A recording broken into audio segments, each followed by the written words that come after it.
네, 반갑습니다. 저번 시간에는 이 보존용품의 경전적 그 위상을 통해서 이 보존용품이 그 화엄경의 총 결론이다 이렇게 말씀을 드렸고, 그 이유는 이 선제동자가 53명의 선지식을 만나서 그 한 단계 한 단계 법문을 듣고 깨우침을 얻어서 마지막 단계에 이르렀는데, 그 마지막 스승이 바로 이 보현보살이고, 그 보현보살에게 법을 청해서 들은 법문의 내용이 바로 이 보현행원품이라고 하는 것이다 이 말입니다.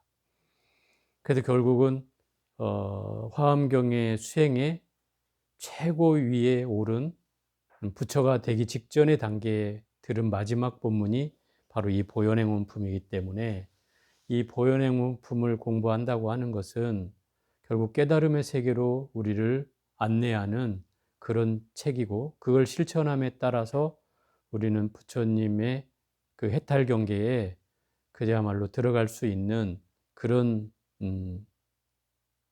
경전이 바로 이 보현행원품이다 라고 하는 걸로 지난 시간에 요약을 했습니다. 자, 오늘은 이 경전의 3쪽을 피시고 경전의 내용을 읽어가면서 설명을 할 텐데, 우선 이 경전의 구조가 주로 세 가지로 나눠져요. 금강경에서도 뭐 서분, 정종분, 유통분이라고 하는 걸로 나눠져요. 서분은 이제 머릿말 같은 것이고, 정종분은 이제 본문이란 뜻이고, 유통분은 이제 결론에 해당한다 이런 거죠. 그래서 우리가 뭡니까? 금강경을 했든 또는 뭐 원각경을 했든, 우리가 배웠던 이런 경전들은 또 유마경이라든지 육조단경이라든지 이런 경전들은 반드시 서분, 정종분, 유통분에 의해서 주로 나눠진다. 그래서 그런 구조로 이루어지기 때문에 서분은 아주 짧고, 유통분도 사실 결론에 해당하기 때문에 아주 짧고, 다 99.9, 99% 정도는 거의 다 정종분에 해당한다. 그게 본문의 내용이에요. 그래서 이 경전의 내용을 이제 읽어가면서 서분부터 보도록 하겠습니다. 서분, 보현보살의 10가지 큰 원력, 열의 공덕분. 그때의 보현보살 마하살이 열의 수승한 공덕을 찬탄하고 나서 여러 보살과 선제 동자에게 이르셨다. 선남자여, 열의 공덕은 시방세계 모든 부처님이 불가설 불찰 극미진수겁 동안 계속하여 말씀하더라도 다 할 수가 없느니라. 만일 이러한 공덕을 성취하려면 마땅히 10가지 광대한 행원을 닦아야 하느니라. 이 부분이 이제 서분이고, 열의 공덕분에 해당하는 서분입니다. 여기가 왜 열의 공덕이라는 제목이 붙어 있을까를 생각해 보면, 열의 공덕은 뭐겠어요? 결국 부처님이라는 지위에 올라서 베푸는 게 열의 공덕이죠. 부처님이 지위에 올라서 부처님에게 뭔가 가르침을 펴는 것이기도 하지만, 결국 우리 입장에서 보면 부처님의 깨달음을 완성해 가는 게 열의 공덕을 성취하는 거죠. 그런 입장으로 얘기를 해보자면 그렇습니다. 여기서 분명히 선제동자에 이르셨다고 나오잖아요. 선제동자가 사실은 이 보현보살을 찾아와서 법문을 청한 거예요. 그래서 그 선제동자한테만 얘기하는 게 아니라 보현보살이 여러 보살과 선제동자한테 함께 설하게 된다 이 말인 거죠. 법회의 형식이 이루어지게 된다 이 말이죠. 선남자여, 이 공덕은, 열의 공덕은 모든 부처님이 이 제목에 나오는 것 중에 불가설 불찰 극미진수겁이라고 하는 게 있어요. 이 말을 이제 보통 해석하는 사람은 그냥 말을 끝대로 풀어가지고 설명할 수 없는, 설할 수 없는, 이게 불가설이란 말이 그런 뜻이거든요. 설할 수도 없는, 또 불찰극미진수고 부처님 세계의 아주 작은 티끌 먼지 수, 부처님 세계를 먼지로 쪼개버리면, 예? 부처님 세계가 엄청 클 거 아니에요. 그거를 이 먼지로 쪼개버리면 그 쪼개진 먼지에 의해서 나누어진 수, 그게 상상이 돼요? 상상이 안 되죠. 그걸 또 겁이라고 표현했단 말이에요. 시간의 개념으로 쳐도 그렇고 공간의 개념으로 쳐도 그렇고 엄청난 수를 말하는 거다. 이거를 이제 흔히 일러서 무한대수라고 표현하는 건데, 금강경에서도 나오고 이게 우리가 배웠던 온각경에서도 나오고 또 뭐 여러 경전에서 이런 구절이 나온단 말이에요. 이것은 부처님이 시각에서 표현되는 말이에요. 인간의 범주로는 절대 상상할 수 없는 시간을 말한다 이 말이에요. 왜냐하면 1겁이 제가 예전에 한번 설명했을 텐데 1겁이 사방으로 16km, 동서남북으로 16km예요. 상하로도 16km예요. 그럼 그러한 16km가 되는 바위덩어리가 있다고 쳐요. 정사각형의 바위덩어리가 위로도 16km, 가로로도 16km, 세로도 16km, 위로도 16km. 근데 그거를 선녀가 하늘에서 100년에 한 번씩 내려와. 100년에 한 번씩 내려와서 그 바위에 걸터 앉았다 가는데 그 바위가 다 닳아 없어지는 기간. 이게 1겁이야. 1겁. 또 다른 표현으로 한번 얘기해 볼게요.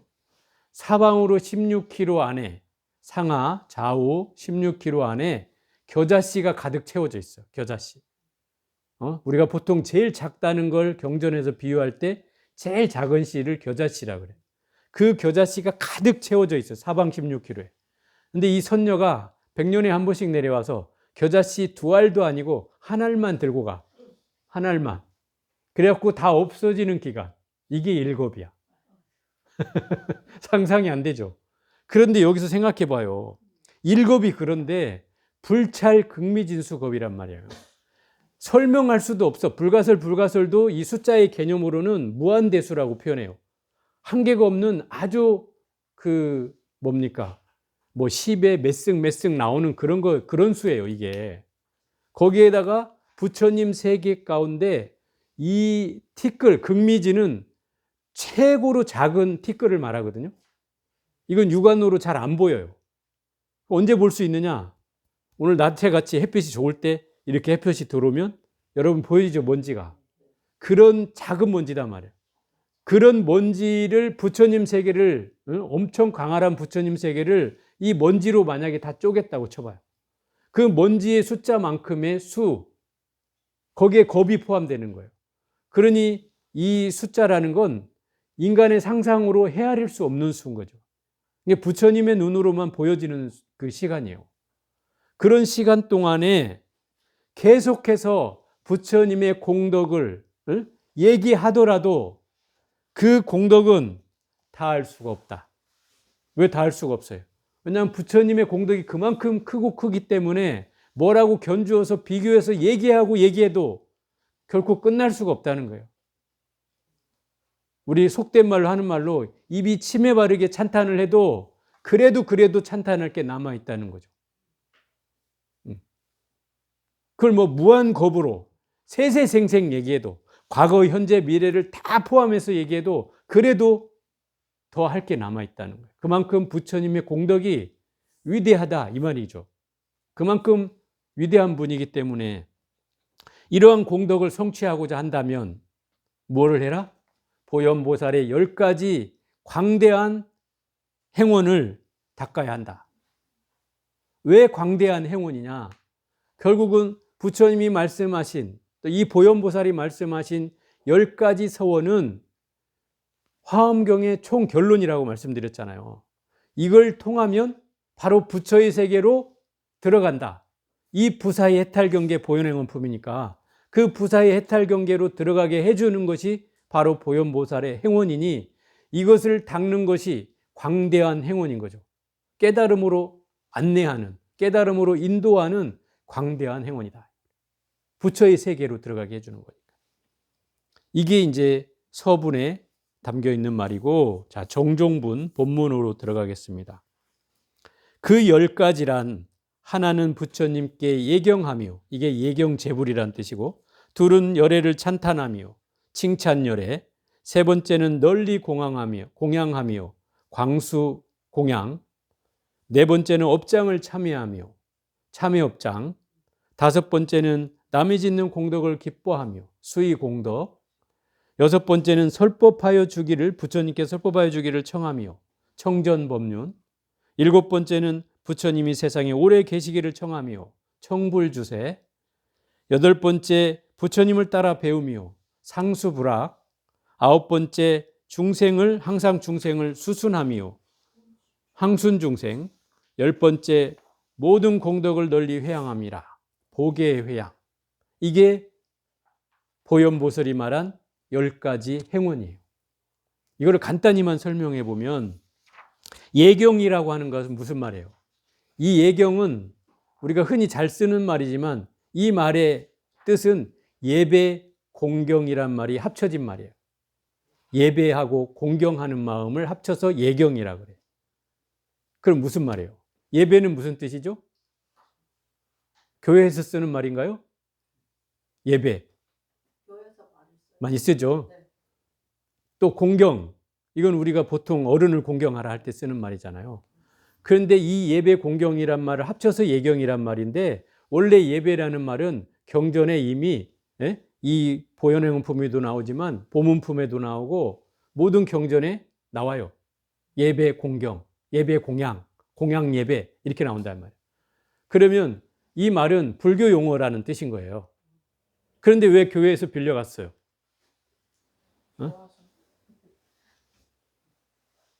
교회에서 빌려서 쓰는 거예요. 그런데 교회에서 잘못 쓰고 있어요. 이 말의 뜻을 들어보면 알아요. 예배라는 말은 무슨 뜻이냐면, 예의를 갖춘다 예자요. 절배자예요. 절배자. 절을 한다. 우리 1배, 2배, 3배, 4배 하잖아요.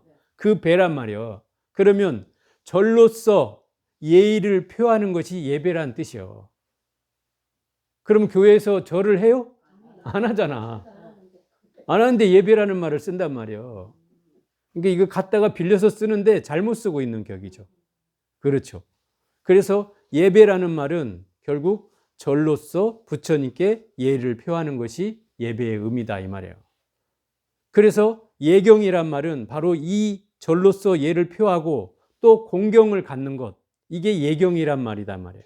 모든 부처님께 예경을 올려야 한다. 이 말은 절로서 예를 표하고 공경해야 된다 이 말인 거죠. 그게 예경이란 뜻이에요. 두 번째, 열애를 찬탄한다는 것은 우리가 금방 얘기했잖아요. 열애의 공덕을 불가설 불찰 극미준숙 업동안 그 공덕을 찬탄해도 다할 수가 없다. 그렇기 때문에 이 찬탄은 기본적으로 공경에 대한 표현의 또 다른 방식이에요. 부처님을 공경한다면 찬탄이 항상 이루어진다는 뜻인 거죠. 그래서 부처님을 예경하고 찬탄을 해야 되는 거예요. 입에 침이 마르도록 해도 다 할 수가 없다는 거죠. 그래서 이 기본적으로 찬탄이 두 번째 들어오는 거예요. 그래서 항상 우리가 축원을 해도 부처님의 공덕을 찬탄하고서 그리고 우리 소원을 바라는 거예요. 그래야지 부처님이 야, 너 나를 찬탄하니 내 가르쳐서라도 네 말을 들어주겠다 이렇게라도 할 수 있는 거죠. 그래서 늘 찬탄이 기본적으로 뭐 발언문을 하든 축원을 하든 그렇게 시작된다 이 말이에요. 그래서 세 번째는 광수공양이잖아요. 광수공양. 널리 공양을 닦는다 이런 뜻이에요. 여러분들은 공양이라는 게 어떻게 생각돼요? 공양은 뭐예요? 밥 먹는 게 공양인가요? 이 보현행원품에서는 공양이 물질적인 공양도 공양이지만 정신적인 것도 다 공양이라고 얘기한다 이 말이에요. 예를 들어서 깨달음을 얻으려고 하는 것도 공양이고 그걸 수행하는 것도 공양이라고 얘기해. 그래서 공양을 닦아라라고 얘기하는 거예요. 깨달음을 향해서 나아가는 그 어떤 것도 다 공양인 거예요. 우리는 그냥 뭐 여러 가지 경우로 표현하지만 이 공양이라는 표현은 그렇게 광범위하다는 거죠. 우리가 공양 얘기하면 단순하게 먹는 거, 밥 먹는 것만 생각하잖아요. 공양물, 또 부처님께 올리는 공양물, 그러니까 어떤 물질적인 걸로만 이루어진 게 공양이라고만 생각하잖아요. 그런데 그것도 공양이지만 결국은 부처님의 그 지혜를 터득하려고 하는 것도 공양이고, 또 부처님께 배운 그 공양을 통해서 모든 사람에게 자비로움을 나타내는 것도 공양이고, 이렇게 표현한단 말이에요. 이것을 이제 구체적으로 제3장에 들어가면 또 배우게 될 것이고, 네 번째는 참회업장이란 말이에요. 참제업장이라고도 하고 참회업장이라고도 하는데, 업장을 참회한다는 거예요. 그러면 이 참회의 가장 핵심은 이 4장에서는 성심 참회 후불부조라는 말이 나온다. 성심은 무슨 말이에요? 정성스러운 마음이란 뜻이에요. 카톨릭 재단의 학교 이름이 성심여고 이런 데 많잖아요. 근데 카톨릭에서 또 이 성심을 빌려갔어. 절집에서 쓰던 언어를 빌려갔어. 근데 이 성심은 그 사람들은 뭐 하나님께 정성을 다하는 마음이라고 표현하겠지만, 이 성심은 원래 참회를 하는데 성심을 해야 된다 이 말이에요. 성심은 뭐냐? 정성스러운 마음을 들여야 한다는 뜻인데, 이거를 더 정확히 풀어보면 성자가 이룰 성자가 말씀언변의 이룰 성자다 이 말이에요. 말씀언을 이룬다 이 말이에요. 그 말은 성이라고 하는 말은 무슨 뜻이야? 정성은 어떤 말이냐면 내가 말한 바를 지켜내는 것이야. 내가 말한 것을 이뤄내는 것. 그것이 정성이다 이 말이에요. 무슨 말이냐면 내가 뭘 하겠다고 마음을 먹으면 어떤 일이 있어도 그걸 지켜내는 거죠. 그렇죠. 그게 성심이에요. 옛날에 어른들이 불교를 몰랐어도, 불교를 몰랐어도 첫 농사를 져가지고 그 첫 수확한 쌀을 잘 뉘를 까서, 옛날에는 정미소가 없었어요. 그럼 집에서 절구방아로 까가지고 찧어서 햇살을 머리에 이고 산 넘고 물 건너서 절을 찾아갔단 말이에요. 심지어 그 땅에다 닿으면 안 된다고 잠깐 쉬는 사이에도 그거를 안고 있고 머리에 이고 있고 이런 상태로 가서 부처님께 공양을 올렸단 말이에요. 이런 마음이 성심이에요. 그렇지 않겠어요? 이분이 뭐 성심이 뭔지 알았겠어요? 그냥 부처님한테 이렇게 올려야 된다는 그 마음 하나로 했단 말이에요. 그런 공덕으로 여러분들이 다 후손으로 사는 거잖아요. 그게 우리가 그 예전에 부모님들이 그렇게 하고 살았단 말이에요. 불교가 뭔지를 알았겠어요? 이 보현행품이 뭔지 알았겠어요? 그렇지만 그 마음으로 이미 보여줬다는 거죠. 그러기에 성심이에요. 그래서 이 성심에는 또 한 가지가 이런 거죠. 우리가 공부를 할 때도 마음이 막 처음에는 그래 작심삼일 막 열심히 해야지 막 이랬다가도 또 깨가 나면 금세 또 마음이 또 유혹을 받아가지고 아이 그냥 좀 쉬었다 할까 하는 마음이 또 일어나서 또 주변에서 막 야 너 열심히 하니까 좀 놀다 해 이런 말 들으면 또 그럼 놀다 해야지 하고 하다가 하루 이틀 놀다 보면 한 3일만 되면 이제 안 하고 싶어지잖아요. 그죠? 안 하고 싶어져. 근데 문제는 이 안 하고 싶은 마음이 다시 돌아오려면 또 힘들단 말이에요. 그래서 이 마음을 내가 말한 대로 지켜내는 것이 쉽지 않다는 거예요. 또 이 참회도 그렇게 해야 된다는 거예요. 참회도. 하다 말다가 아니라 내가 말한 바대로 끊임없이 그것을 이뤄내야 그게 참회가 진정으로 된다. 이런 말인 거죠. 그리고 그 다음 말이 후불부조예요. 다시는 뒤에라도 이런 업을 지어서 참회를 하지 않겠다는 거예요.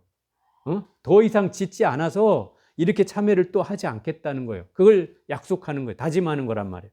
그래서 우리가 그 수계식 여러분 할 때 기억날지 모르겠지만 참회의 참은 지나온 잘못을 뉘우치는 게 참이고 참회의 회는 다시는 짓지 않겠다고 다짐하는 것이다. 이걸 맨날 하잖아요, 우리가. 그 말이 이 후불부조에 담겨 있는 말이다, 이 말이에요.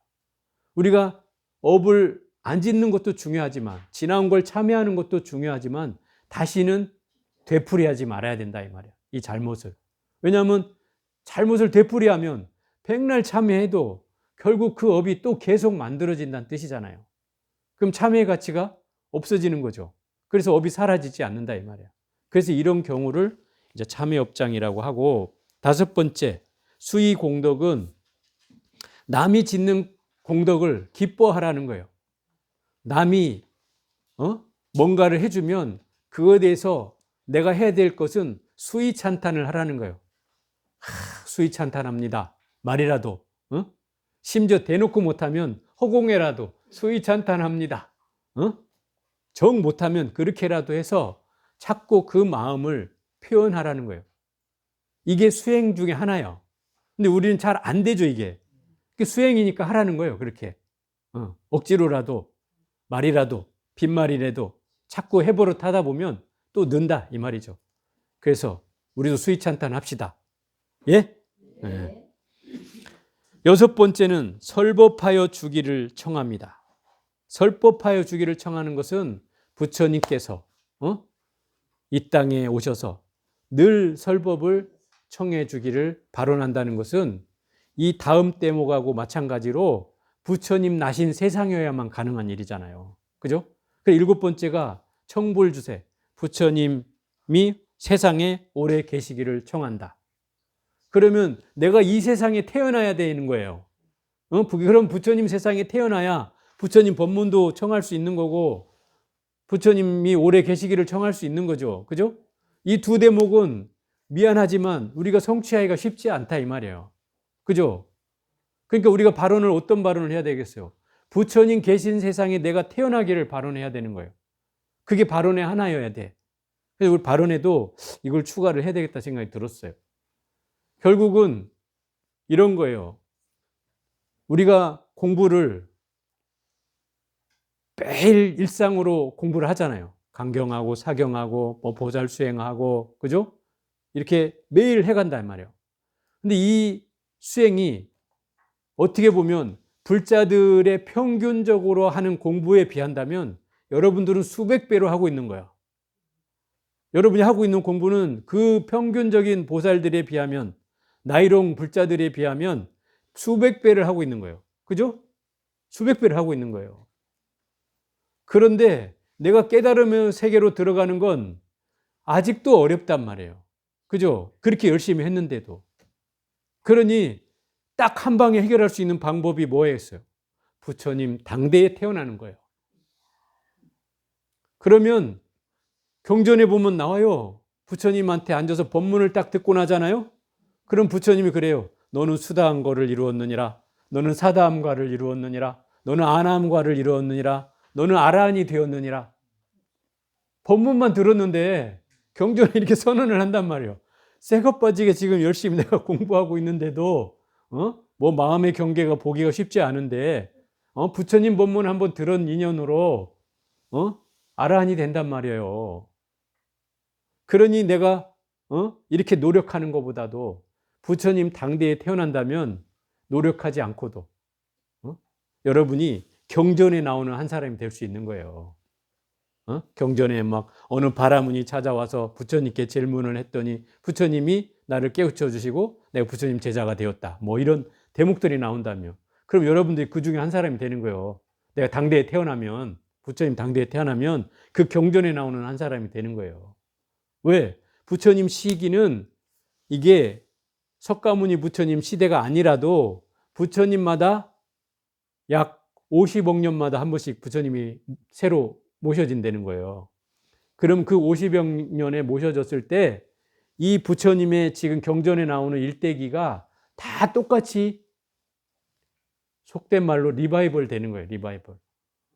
그래서 경전의 내용이 사람만 역할이 바뀌어가지고 그대로 다시 등장한단 말이에요. 그럼 거기에 10대 제자, 또 뭐 보살, 그리고 또 경전에 나오는 외도, 바라문, 뭐 왕자, 왕, 뭐 할 것 없이 이 수많은 그 역할들이 여러분이 누군가가 될 수도 있단 말이에요. 여러분이 복이 있어서 부처님 당대에 태어난다면 부처님 법문을 듣게 될 거 아니에요. 그러면 그런 사람 중에 하나가 될 수도 있단 말이에요. 그러니 우리가 발언 중에 반드시 부처님 당대에 태어나기를 발언을 해야 되겠어, 안 해야 되겠어요? 해야죠, 당연히. 늘 그리 찬탄해야 되는 거예요. 그래서 그래야지 공덕이 허물어지지 않지. 내가 실컷 부처님 당대에 태어난다 해놓고 입으로는 오만 업을 지으면 가겠어요? 그래서 그걸 해야 되겠죠. 그리고 8번째는 부처님을 따라 배우며 상수불학이란, 항상 부처님 말씀을 듣고 배우고 열심히 실천하는 게 상수불학이에요. 그러니까 배운다는 건 글자로만 배운다는 게 아니에요. 마음의 실천까지 다 배운다는 거죠. 그 다음 9번째는 항순 중생이요. 중생을 수순한다는 거예요. 여기서는 왜 깨달음을 얻는데 중생을 수순해야 하지? 여기가 이제 캐션 마크인데, 여기서 말하는 중생은 이런 뜻이에요. 화엄경에서는 중생은 곧 부처다, 이렇게 얘기하고 있는 거예요. 중생과 부처와 마음은 하나도 차별이 없다. 시사무차별, 이 세 가지는 차별이 없다, 이 말이에요. 그럼 부처나 마음이나 중생이나 다 똑같다, 이 말인 거죠. 그럼 여기서 중생을 따른다고 하는 말은 중생을 부처로 따른다는 뜻이에요. 중생을 부처로 여긴다, 이 말이에요. 중생과 부처가 다르지 않기 때문에. 왜? 중생이란 영원한 중생이냐, 이 말이에요. 아니죠. 금강경에서 뭐라고 해요? 중생은 중생이 아니라 그 이름이 중생일 뿐이다. 그죠? 무슨 말이에요? 중생은 영원히 중생이 아니단 말이에요. 내가 지혜를 얻고 깨달음을 얻으면 중생에서 바로 부처로 거듭나는 거죠. 그러니 항상 중생은 아니단 말이에요. 내가 또 열심히 수행하면 수행자가 되는 거지 중생이 아니란 말이죠. 그렇기 때문에 여기서 항순 중생은 중생을 모든 부처님처럼 대한다는 뜻이다. 그래서 부처님처럼 섬기듯이 그 중생의 말을 순종하고 따른다, 이 말이에요. 그게 수순이란 말이에요. 순리대로 따른다, 이 말이에요.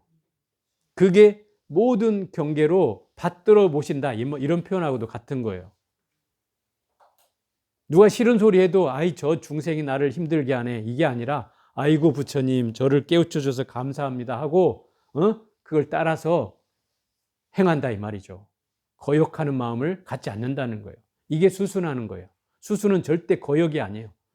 어떤 말이 됐든 설사 나를 거스르는 말이 되고 내가 기분이 상하는 말이라도 그걸 그렇게 받아들이지 않고 그걸 다 좋은 의미로 받아들인다, 이 말인 거죠.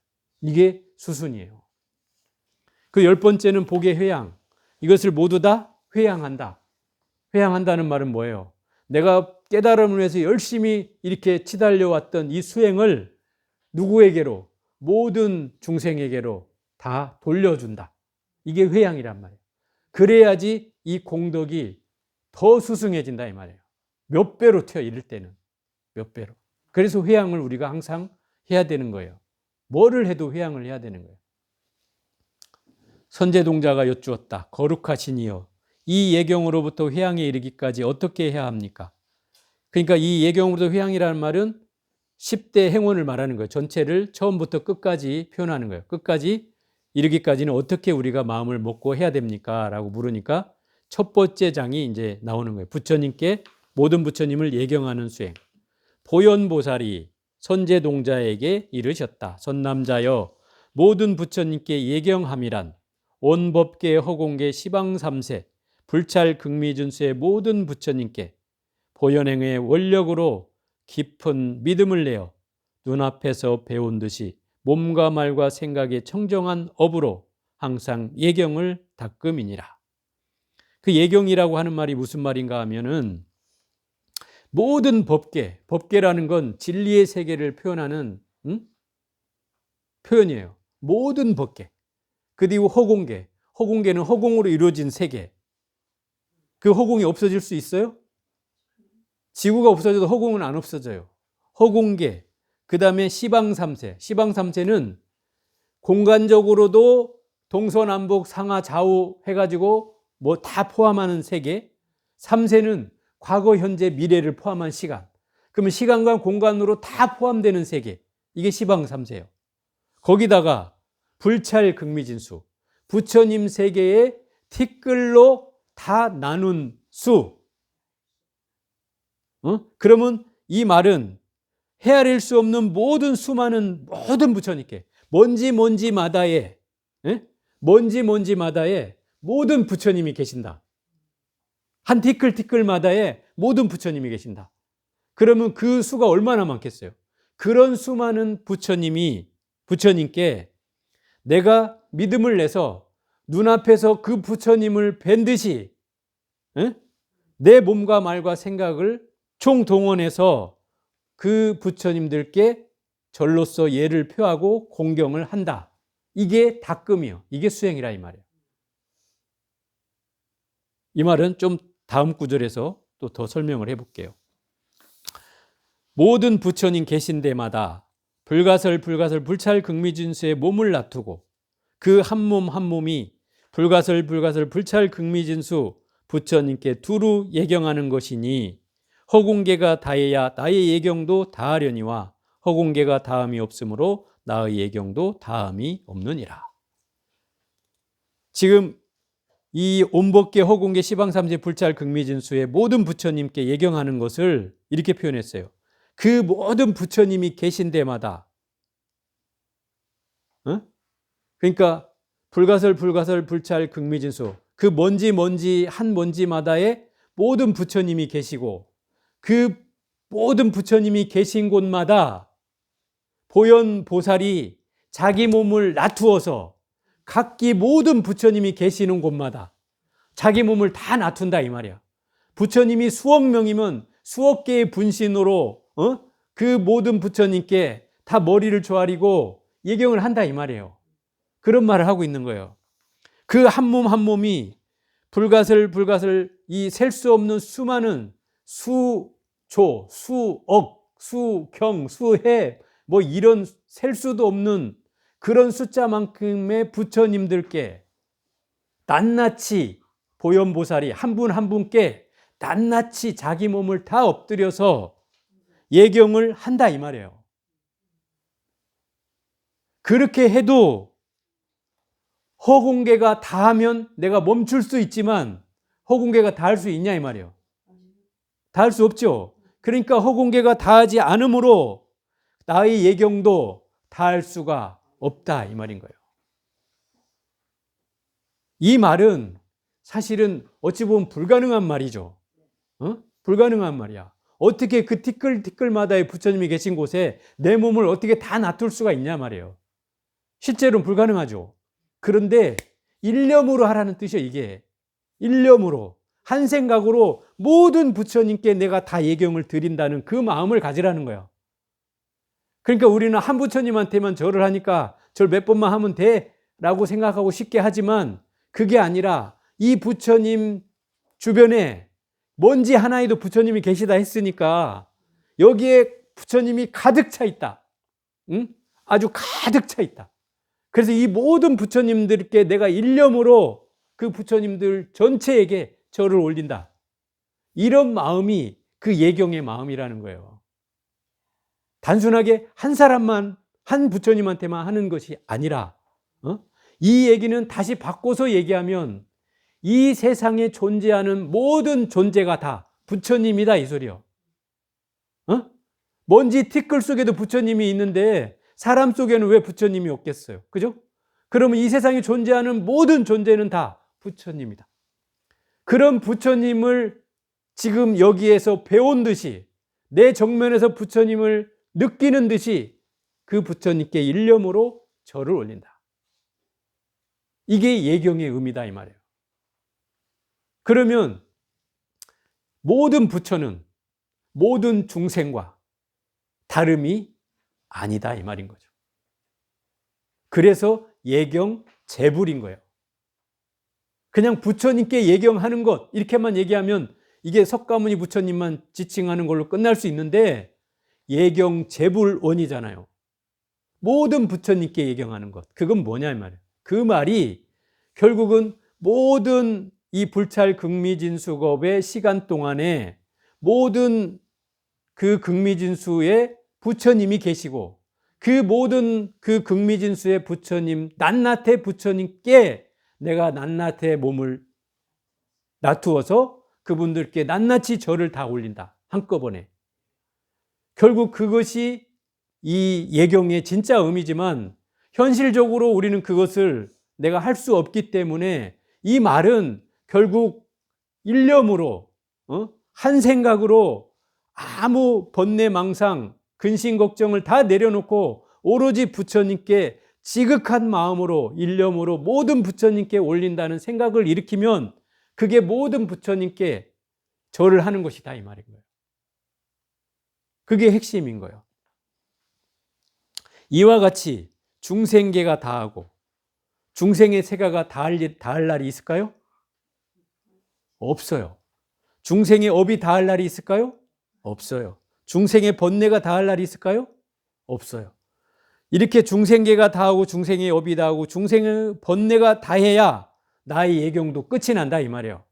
그런데 그 세계가 다할 수 없으므로, 그죠? 중생계나 중생의 번뇌나 중생의 업이 다할 수 없기 때문에 나의 예경도 다할 수가 없느니라. 이렇듯이 염념이 계속하여 내 생각마다 이 부처님을 예경하고 찬탄하는 일이 잠시도 쉬지 않건만 몸과 말과 생각으로 짓는 일에 조금도 싫어하거나 지치거나 싫어함이 없느니라. 왜 싫어하거나 지침이 없어요? 이 보현보살은 모든 티끌 속에 있는 부처님들께 예경하는 마음을 내기 때문에 여기서 잠시도 쉬거나 지치거나 싫어할 마음을 낼 수가 없어요. 그러니까 그 마음이 드는 거예요. 중생은 조금만 하면 뭐 부처님이 보시게 하겠어. 그냥 대충 하고 말지 뭐. 이런 마음이 순식간에 일어나지만 이 보현보살의 마음은 절대로 물러서거나 지치거나 싫어한 마음을 내지 않는다는 거예요.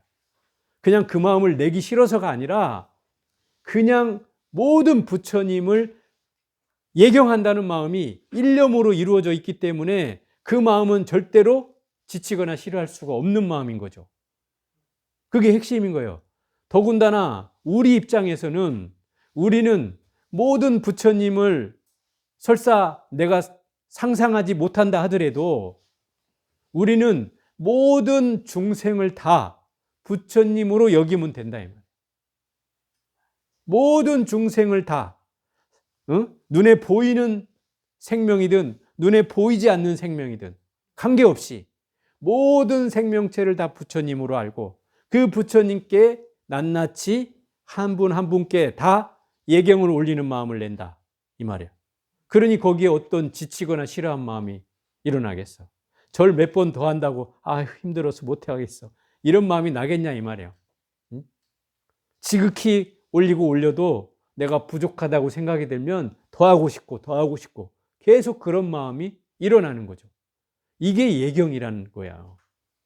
그러니 예경이 우리가 단순하게 부처님만 예경한다고 끝나는 것이 아니라 우리가 이미 예경에 대한 우리가 개념을 바꿔야 된다는 거죠.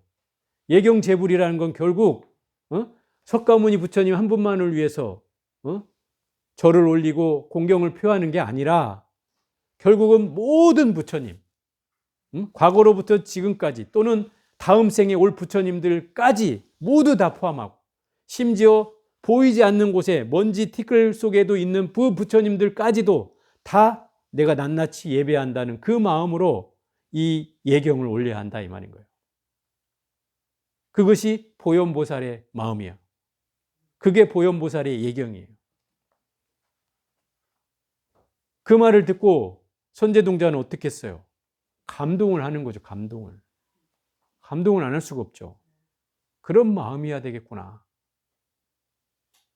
그러니 그런 마음이라면 왜 찬탄하는 마음이 일어나지 않겠으며 왜 공양 올리고 싶은 마음이 일어나지 않겠으며 왜 참여하고 싶은 마음이 일어나지 않겠으며 왜 남의 공덕을 기뻐하지 않을 것이에요. 그죠? 이런 마음이라면 이 10가지 마음은 이미 다 갖추어지고도 남는다 이 말이에요. 그래서 이 예경이 제일 먼저 오는 이유예요. 그래서 우리가 항상 절에서 기도를 시작할 때 예경을 먼저 하는 이유가 바로 여기에 있는 거예요. 그런 예경을 통해서 끊임없이 우리의 본질로 돌아가는 거예요. 그게 일념 예경이라고 하는 거예요. 그냥 형식적인 절이 아니라 내가 온 마음을 모아서 일념이 돼야 되니까, 일념은 어떤 생각도 하지 않고 오로지 부처님만 생각하는 게 일념이에요. 그 일념으로 흐트러지지 않고 염념이 계속한다고 나오잖아요. 그 말이 일념을 계속해서 어떤 생각도 들어오지 않게 하고, 그래서 오로지 부처님만 떠올리고 그 낱낱이 부처님께 내가 눈앞에서 부처님을 뵌 듯이 그렇게 예경을 올린단 말이에요. 저는 이렇게 한다면 부처님 당대에 태어나는 거 보장, 응? 내가 도장 찍어, 보장. 안 되면 내가라도 어떻게 내 공덕이라도 빌려줄게, 내가. 그런 마음이 필요하다는 거예요. 그런 마음이. 그런 마음이라면 이 보현 보살의 마음을 우리가 발끝에 때라도 쫓아갈 수가 있고, 이 보현 보살의 마음을 정말 대단한 분이구나 하는 걸 조금은 이해할 수가 있다, 이 말인 거죠. 그래서 그런 경계를 갖는 것이 바로 이 예경 제보론이에요. 그래서 제가 이제 결론을 내리자면, 이 보현 행원품을 공부하게 된 게 우연이 아니죠. 예? 어떤 인연이 있었으니까 할 거 아니에요. 그런데 우리가 이 연화사에서 10년을 살다 왔는데 거기서는 보현 행원품을 수업을 할 생각을 못 했어요. 거기서는 뭐 다른 금강경도 하고 뭐 다른 경전도 많이 했는데 이 보현 행원품을 하진 못했어요. 뭔가 인연이 안 맞아서 그런지 모르겠지만 어쨌든 못했어요. 그런데 여기 와서 비로소 이 보현 행원품을 하게 된 거예요. 처음 지금 이 수업을 하는 거란 말이에요. 그래서 이게 뭔가 의미가 있지 않을까? 이런 생각이 저 개인적으로는 들었어요. 분명히 이것을 공부하게 되는 이유가 있을 거다. 특히나 우리 절이 원래 처음에 올 때는 화엄사라는 이름을 이미 가지고 있었어요. 그죠? 여러분들도 아시다시피 그 화엄사라는 건 결국 이 화엄경을 대표하는 절이 된다는 뜻이에요. 그런데 이제 원래 화엄사였던 절이었는데 이 석가사로 제가 바꾼 거죠.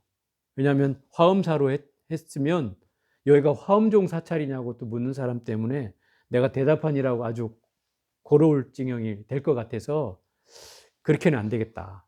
그래서 이제 석가사로 바꾼 거죠. 그렇지만 우리가 화엄의 그 종지, 이 화엄의 경의 근본 취지는 살려야 된다, 이 말인 거죠. 그 핵심의 경전이 전번 절에 배웠던 법성계도 있었고, 이번 절에는 이 보현행원품으로서 이 화엄경의 그 근본 취지를 살리는 의미가 있다라는 생각을 해봅니다. 그게 이제 핵심이에요. 그래서 마지막으로 제가 서원을 적었어요. 이 보현보살의 10종 서원. 이거를 적어서 제가 다음 주에는 복사를 해가지고 여러분들한테 하나씩 나눠주고, 뭐 발언을 이걸로 대신해도 좋고, 제가 이 끝날 때마다 한 번씩 읽으려고 해요. 여러분들하고 같이. 제가 한번, 여러분 안 갖고 있으니까 제가 한번 서두에 언급하면 따라서 한 번씩 해보세요. 보현행자의 서원. 모든 부처님께 예경하겠습니다. 모든 부처님께 예경하겠습니다. 모든 부처님께 찬탄하겠습니다. 모든 부처님께 찬탄하겠습니다. 모든 불보살께 널리 공양하겠습니다. 모든 불보살께 널리 공양하겠습니다. 모든 업장을 참회하겠습니다. 모든 업장을 참여하겠습니다. 남이 짓는 공덕을 기뻐하겠습니다. 남이 짓는 공덕을 기뻐하겠습니다. 부처님께서 설법하여 주기를 청하겠습니다. 부처님께서 설법하여 주기를 청하겠습니다. 모든 부처님께 이 세상에 오래 계시기를 청하겠습니다. 모든 부처님께 이 세상에 오래 계시기를 청하겠습니다. 항상 부처님을 따라 배우겠습니다. 항상 부처님을 따라 배우겠습니다. 항상 모든 중생을 수순하겠습니다. 항상 모든 중생을 수순하겠습니다. 지은 바 모든 공덕을 널리 중생에게 회양하겠습니다. 지와 모든 공덕을 널리 중생에게 회양하겠습니다. 이러한 보현행자의 서원이 이러한 보현행자의 서원이 지치거나 싫어하지 않으며 지치거나 싫어하지 않으며 보현행원의 완전한 보살행을 갖추어 보현행의 완전한 보살행을 갖추어 참다운 진리의 세계에 들어 참다운 진리의 세계에 들어 해탈 경계로 나아가길 바라옵니다. 해탈 경계로 나아가길 바랍니다. 자, 오늘은 여기까지 해보겠습니다.